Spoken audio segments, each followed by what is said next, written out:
The evening of February 12, 2025, will forever be etched in the annals of Pakistan cricket history. It was a night when M Rizwan, the newly appointed captain of the ODI team, played an innings of such class and composure that it left the cricketing world in awe.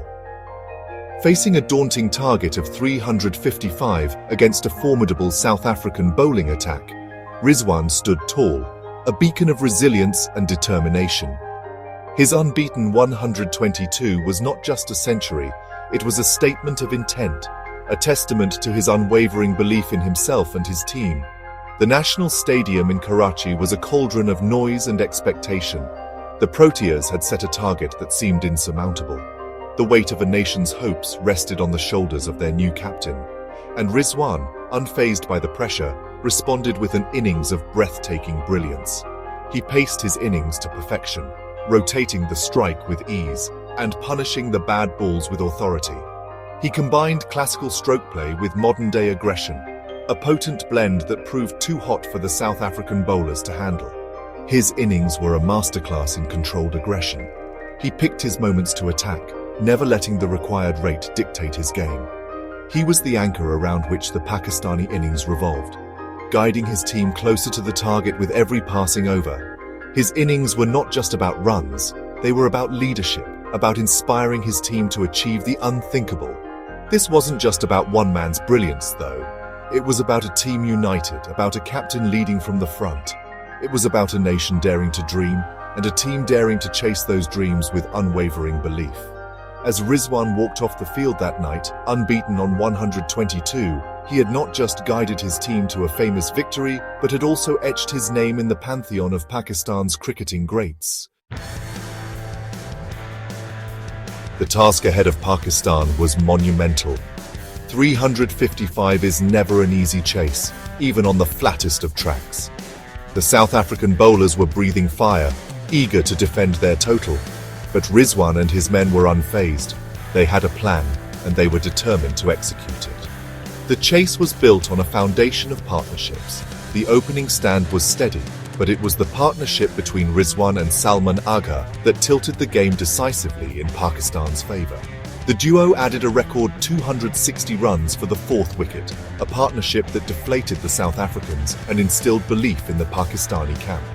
Agha, playing the role of the aggressor, matched Rizwan stroke for stroke. Every boundary, every run, chipped away at the target. The pressure was immense, but the Pakistani batsmen held their nerve. They rotated the strike intelligently, punishing the loose deliveries and keeping the scoreboard ticking over. The required rate never went out of control.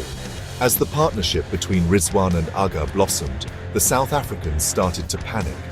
Their bowlers, who had been so disciplined earlier in the day, started to err in line and length. The fielding, too, lost its sharpness. Pakistan, on the other hand, grew in confidence with every passing over. The partnership between Rizwan and Agha was a sight to behold. It was a perfect blend of caution and aggression, of experience and youthful exuberance. Rizwan, the seasoned campaigner, played the role of the sheet anchor to perfection, rotating the strike and keeping the scoreboard ticking. Agha, on the other hand, played with the fearlessness of youth, taking on the bowlers and dispatching the bad balls to the boundary. Their partnership was built on mutual trust and understanding. They communicated effectively, rotating the strike with ease and putting pressure on the South African bowlers. They complemented each other's game perfectly. Rizwan's calm presence rubbed off on Agha, while Agha's aggression spurred Rizwan on. The partnership was not without its moments of luck. There were a couple of dropped catches and a few misfields that went for boundaries. But luck, as they say, favors the brave. And on that day, Rizwan and Agha were the bravest men on the field. The partnership reached its crescendo when Agha reached his century. The crowd erupted in joy, and the Pakistani dressing room was a scene of jubilant celebrations. Rizwan's captaincy was as impressive as his batting. He marshaled his troops with aplomb, rotating his bowlers effectively and making astute bowling changes. He read the game situation perfectly and made decisions that were in the best interest of his team. His decision to drop himself from the T20 squad while surprising to some, was a strategic one, aimed at prolonging his career and allowing him to focus on the longer formats of the game. His decision to promote himself up the order in the chase was a masterstroke.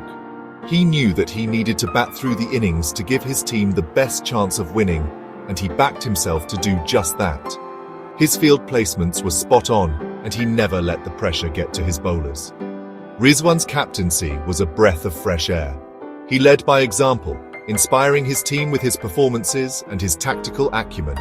The victory against South Africa was a testament to his leadership skills, and it augurs well for the future of Pakistan cricket.